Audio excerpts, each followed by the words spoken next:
¿Cómo han estado? Este es el segundo video de Pregúntale al Psiquiatra. La vez pasada, de hecho, nos prolongamos un poco más de tiempo, pues vamos a grabar media hora y se nos fue prácticamente la hora en este tipo de inquietudes que nosotros hemos detectado en nuestros pacientes. Por completo. Y teníamos el compromiso de hacer una segunda parte donde abordáramos otras preguntas. ¿Cómo estás, Andrea? Bien, la verdad bastante emocionada de poder otra vez estar compartiendo el espacio, también nerviosa, por qué no decirlo, pero pues vayamos empezando porque también la vez pasada comentábamos que había muchas cosas que quedaban en el aire y que era importante como ir aclarando poco a poco. Entonces mi propuesta es que así como la vez pasada empezamos con preguntas generales, continuamos a lo mejor con las poquitas que pudieran quedar generales. Y para después en otras entregas a lo mejor abordar ya temas más específicos. ¿Te late? Claro, la idea es seguir haciendo estos videos de Pregúntale al Psiquiatra y también estar pendiente de que nuestros seguidores, ya sea de YouTube o de Facebook o la plataforma a la que subamos el video, hagan preguntas y nosotros estamos pendientes de tomar ideas para los temas que abordamos aquí en este espacio. Claro que sería muy interesante y creo que sería también ideal, sobre todo porque así ya podemos a lo mejor aclarar cosas más en específico que tal vez no se nos hubiera ocurrido a nosotros, pues, elaborar como pregunta, ¿no? Bueno, ahora, no quiero que sea un formato así muy rígido de que tú haces la pregunta y yo respondo así, sino vamos a tratar de hacerlo como un diálogo. Me parece. Yo aquí confieso que yo no venía preparado. Apenas las preguntas el día de hoy se generaron. Sí, de hecho. Entonces va a ser como muy espontáneo esto, ¿no? Por completo. Y básicamente también el formato de hacerlo un poco a manera de diálogo y pregunta-respuesta un poco ha sido, creo, más por mi inquietud de aprender también, ¿no? Porque claro. Sí, también nos hacemos preguntas y no quise que tengamos todas las respuestas. No las tenemos. Exacto. A veces son más que respuestas, hipótesis o posturas ante un fenómeno. Sí, por completo. Si no somos dueños de la verdad absoluta. Por completo. Y si entramos entonces en materia, ¿por qué crees tú que para ti es importante y por qué también es más común que psicología y psiquiatría trabajen de la mano? Bueno, fíjate que en realidad la formación psicológica del psiquiatra es muy pobre. Y me parece que los psiquiatras que tienen una formación psicológica muy sólida y que muchas veces de ahí brincan hacia una escuela de psicoterapia es porque son autodidactas o porque por gusto personal han leído o han tomado cursos o se han interesado en la psicología. Yo, por ejemplo, cuando estudié medicina eran 5 años teóricos, el 6º año era del internado y el 7º del servicio social, antes de entrar a una especialidad. Entonces, de esos 7 años de medicina, solamente un semestre fue de psicología médica, pero fue de psicología médica, no fue de psicología general. Entonces, la formación psicológica del médico, aún hablando del médico que se especializa en psiquiatría, es bastante pobre. Entonces, aquí quiero hacer énfasis en el hecho de que el psiquiatra está mirando desde la medicina, desde una epistemología, desde una manera de pensar, de diagnosticar, de actuar, ¿no?, en el quehacer psiquiátrico, y el psicólogo tiene una epistemología distinta. Y los problemas humanos pues se pueden encontrar como que en esa interfase de lo médico y lo psicológico. Entonces, en muchos casos es importante complementar el tratamiento psiquiátrico con el tratamiento psicológico, ¿no? Sí, por completo, que creo también tiene que ver con, ¿cómo decirlo?, no caer en omnipotencias, que lo decíamos la vez pasada, ¿no? De repente, algo que a mí me pasa mucho en la consulta es saber y ver que hay cosas para las que yo no tengo ni la preparación ni la capacidad.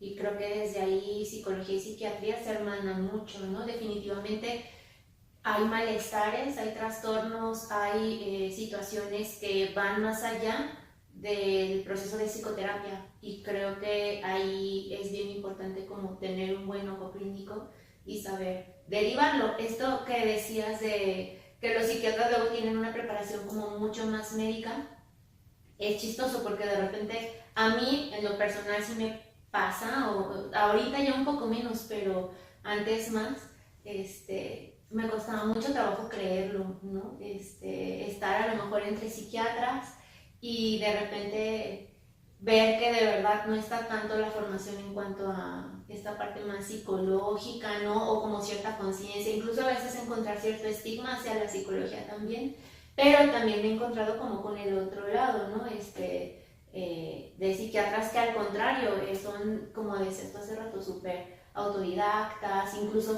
unos ya como muy buenos terapeutas. Ajá. Entonces creo que eso enriquece mucho el trabajo en equipo incluso. Sí, claro. Y hay veces que el padecimiento del paciente, por ejemplo, un caso de depresión leve, podría ir bien únicamente con un tratamiento psicológico o también con un tratamiento psiquiátrico. Sí, por supuesto. Hay algunas patologías que les puede ir bien con cada una de las dos posturas o epistemologías. Por completo. Pero claro que es bueno que siempre exista como un equipo y que si el paciente llega primero con el psicólogo sepa derivar al psiquiatra cuando es el momento y el psiquiatra derivar al psicólogo también cuando es el momento. Porque creo que estábamos platicando la vez pasada, ya no lo recuerdo muy bien, cómo saber si tienes que ir al psicólogo o al psiquiatra. Al psiquiatra. Ajá, exacto. Lo cierto es que a veces no lo sabes, ¿no? Lo sospechas, entre las sospechas vas. Claro. Y ya el psiquiatra o el psicólogo pues ya te evalúa y te dice cuál es el siguiente paso a seguir. Por completo. Y parte de las sospechas también, y creo que ese es otro mito importante que sería bueno tocar, es si todos somos candidatos o propensos a desarrollar algún trastorno psiquiátrico. Sí, todos, pero fíjate que pensé que lo ibas a preguntar distinto, pensé que ibas a preguntar si todos tenemos que ir al psiquiatra. Ahí sí no, porque no todos tenemos un trastorno mental. Ahora, todos tenemos problemas. Definitivamente. No hay una sola persona en el planeta Tierra que pueda levantarse y decir yo no tengo ningún problema en mi vida cotidiana o en mi forma de vivir, en mis relaciones, en mi manera incluso de relacionarme conmigo mismo. Yo no tengo ningún problema, no existe ese ser humano. Sí los tenemos, y me viene aquí la mente de un psicopatólogo, Carl Jaspers, que él decía que la psicoterapia no puede darte lo que la vida te da. Es decir, a veces la vida te va enseñando, te va instruyendo, te va presentando retos, y en ese proceso muchas personas van resolviendo problemas de ellos mismos sin la necesidad de una psicoterapia. Porque sí es importante que un proceso terapéutico empiece con la conciencia de... Y la voluntad. Ajá, decir, caray, yo creo que ya necesito la ayuda de alguien, ¿no? Sí. Pero yéndonos a tu pregunta de si cualquiera podría necesitar un psiquiatra, por supuesto que sí. Es como decir si a cualquiera le puede dar diabetes o cualquiera le puede dar una gripa, ¿no? O a cualquiera se le puede picar una muela. Por supuesto, hasta el dentista, ¿no? También hay psiquiatras que pueden necesitar un psiquiatra.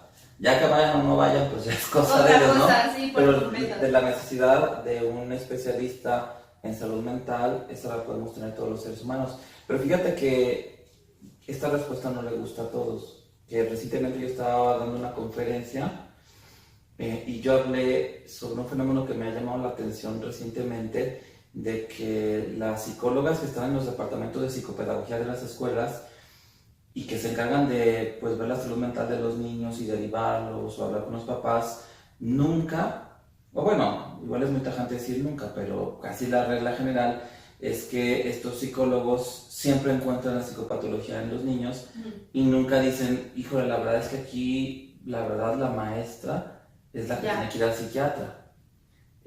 O la directora de la escuela es la que tiene que ir al psiquiatra. No dicen nunca eso. Entonces, caray, entonces ahora resulta que los que tienen trastornos mentales son los niños y los adultos están totalmente ilesos. Pues claro que no. Sí. Pero entonces yo estaba haciendo una conferencia eso y algunas personas se molestaron de que estás atacando a los maestros. No estoy atacando a los maestros, también yo podría tener un trastorno mental. Sí, por completo. Y a lo mejor tengo la necesidad de tomar un antidepresivo o tomar algo para el TDA. Sobre todo por lo que decías hace rato de, al final del día, vida es vida, ¿no? Y no sabemos qué pueda pasar ni la manera en la que vamos a sobrellevarlo, ¿no? Entonces, de repente como que se asocia mucho el ir a terapia o el ir al psiquiatra con debilidad. Y pues nada está más lejos de eso, ¿no? El pensar que necesitar ayuda es una cuestión de débiles, al contrario, creo que a todos nos ha pasado que ver a alguien salir adelante, estar como rodeado de un contexto de apoyo y situaciones de este tipo, pues es admirable. Y creo más bien que cuando se trata de uno mismo, poder ver esa especie de vulnerabilidad como que nos hace sentir muy, muy amenazados. Y entonces creo que también por eso es más fácil verla y señalarla en el otro, ¿no?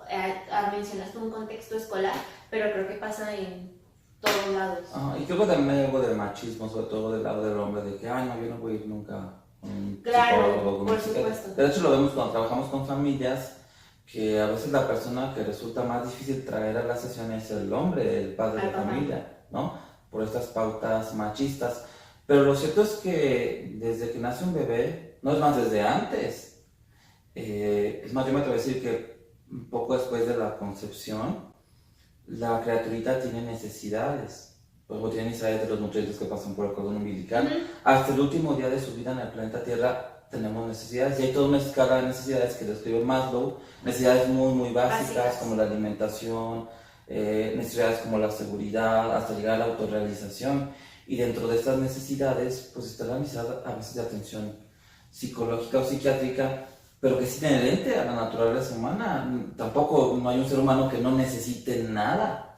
Sí, por completo. Y de hecho también es común ver en la agenda, por ejemplo, muchas pacientes mujeres, y ya cada vez hay más hombres, pero definitivamente en la balanza, hasta para la carrera, no somos más las psicólogas que los psicólogos. Y en terapia familiar también, a veces hay generaciones en institutos totalmente de mujeres, ¿no? Como que hay mucho esa pauta de, ¿te interesas en profesiones de ayuda o tienes interés en las familias? Eso es un rasgo femenino. Sí. Y el hombre se siente un poco amenazado y dice, no, yo mejor le jalo para otro lado, ¿no? Por supuesto. Pero todo esto de que tradicionalmente en nuestro país las presidentas del DIF municipal, estatal, nacional, son las esposas de los gobernadores. Que fíjate, bueno, aquí no quería entrar en temas de política, pero yo me preguntaba si ganaba Margarita Zavala la presidencia, que después supongamos que eso no iba a pasar porque pues, renunció a la candidatura, si Felipe Calderón iba a ser el presidente del DIF, porque tradicionalmente siempre es la esposa del presidente. Entonces también es un mensaje muy poderoso a todos los mexicanos de que las instituciones que cuidan de la familia deben de estar lideradas por una mujer. No es actividad de hombres.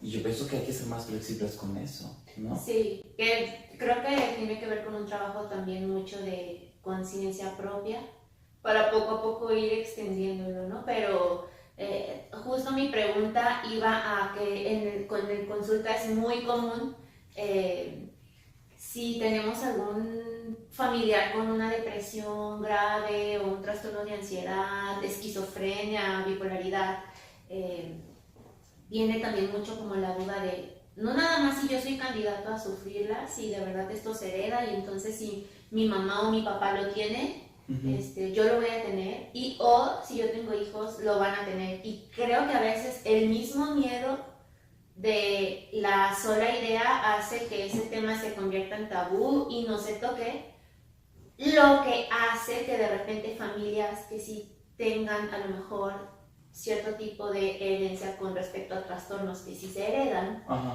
corran riesgos, ¿no? O estén de repente expuestos a situaciones que sí los vulneran por falta de información.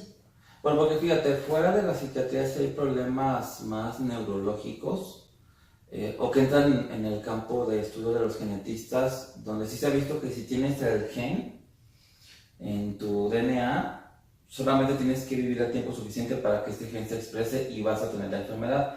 Pero la psiquiatría no es así. La psiquiatría tiene una herencia multifactorial, es decir, se hereda la predisposición, pero no es un oráculo, ¿no? Como los griegos que iban al oráculo de Delfos y lo que te decía el oráculo, eso te iba a pasar tarde o temprano. No, genética no es destino, como algunos han querido afirmar. La ciencia no ha podido demostrar eso, pero sí hay cierta predisposición, como suele también con otros problemas como la diabetes, la hipertensión, la hipercolesterolemia, la esquizofrenia, el trastorno bipolar y otro tipo de problemas del estado de ánimo como los trastornos de ansiedad, el trastorno obsesivo compulsivo. Puede uno heredar cierta predisposición y el ambiente puede ser lo que haga que germine la semilla, por así decirlo. Sí, por completo. Que a veces ese ambiente puede ser un ambiente familiar muy estresante. Por ejemplo, Gregory Bateson describe en la década del 50 las familias de doble vínculo, donde los padres le mandan un mensaje al niño a nivel verbal y luego otro mensaje contradictorio a nivel no verbal, y entonces el niño no sabe a qué atenerse y entonces vive en un estado de alarma constante. Sí, claro. O a veces simplemente vivir en una familia donde los padres están en conflicto constante. Los chicos a veces se tienen que aliar con uno o con otro, sobre todo porque todos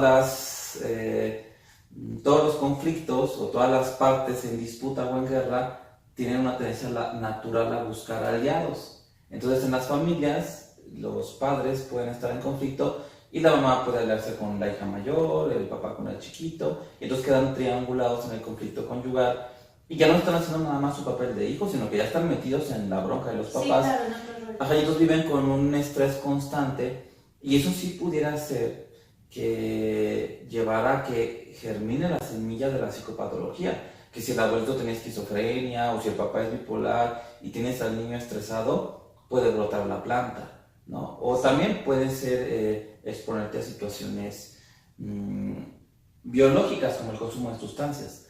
También las drogas, que creo que también ibas a preguntar un poco sobre eso, sí. Sería como estar regando la semilla de la psicopatología. Por completo, y es que sobre todo en población adolescente, creo que ese tema es sensible, ¿no? En cuanto al temor por la herencia de un trastorno y a la vez por la presión social que hay con respecto al consumo de sustancias, ¿no? No precisamente como cierto tipo de drogas, pero el alcohol, por ejemplo, que está como muy normalizado, Ajá. ¿no? Consumo. No, la marihuana. Claro, también. por completo. Entonces, sí es cierto que cada cuerpo es súper diferente y a lo mejor hay alguien que, no sé, ¿no? Sí, porque digamos, yo conozco pacientes que se fuman un churro de marihuana y no les pasa nada, y a otros que se mal viajan y la marihuana les funciona como un alucinógeno. Sí. Y que a veces las alucinaciones les duran varios días, ¿no? Sí. Y a veces pasa que los adolescentes dicen, bueno, a ver, si mi compañerito está fumando marihuana y está bien, pues a mí no me va a pasar nada. Pero lo cierto es que no sabemos qué traemos. Por completo. Sí, y sobre todo, por ejemplo, si un abuelito mío tuvo esquizofrenia y yo ni me enteré porque lo escondieron o no se manejó abiertamente, como todavía sucede el día de hoy, pues yo puedo tener esa predisposición a la esquizofrenia y el consumo de sustancias, y eso ya se ha demostrado, como en el caso de la marihuana, es el empujón que te hacía falta para desarrollar la psicosis. Por completo, y lo peor es que a veces hay contextos muy desafortunados, ¿no? Como una especie de caldo de cultivo en el que es un poco la familia, un poco el contexto, un poco las amistades, lo personal. No, de hecho hay casos de chicos que ya bastante bien con su conflicto de adolescencia. Que de hecho Erikson decía que entre más compleja es una sociedad, más broncas tienes como adolescente. Porque también un adolescente en una sociedad de la edad media, agrícola, pues su conflicto de adolescencia no era tan dramático, ¿no? Pero ahora que hay tantas posibilidades, tanta información, tantas influencias, que no sabes para dónde jalar, que dudas de tus papás, que ya tus papás y tus maestros no son la única fuente de información, sino está el internet y las redes sociales, la crisis del adolescente es quizá, como nunca en la historia, más conflictiva para los adolescentes. Y no nada más tienen eso. Hay adolescentes que aparte la familia está funcionando mal, están consumiendo sustancias, tienen antecedentes de psicopatología, entonces son como casos que ya traen el foquito rojo encendido Sí. y que hay que llevar una vigilancia, ¿no? Y que la familia tiene que estar muy al pendiente de cualquier signo o síntoma. Por completo, y estar informados, porque al final del día creo que es lo que va a prevenir un montón de cosas, ¿no? Al final del día creo que mucho de esta falta de información o de miedos o de tabús hace que o los pacientes no lleguen rápido como al especialista que deben de, y que cuando lleguen a lo mejor no se puede hacer muchísimo por ayudarlos, ¿no? Por eso yo le doy una importancia enorme a hacer difusión en redes sociales. Hace 30 años no tenían esto. Necesitabas por fuerza conocer a un productor de televisión o alguien en la radio para hacer difusión y se transmitía la información, pero ahí quedaba. Y en las redes sociales nos permiten alojar videos, tener información para después ser consultada. Bien. Entonces creo que es importante el trabajo de divulgación. Bueno, pues muchas gracias, Sandy. A ti. Nos volvemos a ver próximamente. ¿Sí? Gracias a ustedes y nos estamos viendo.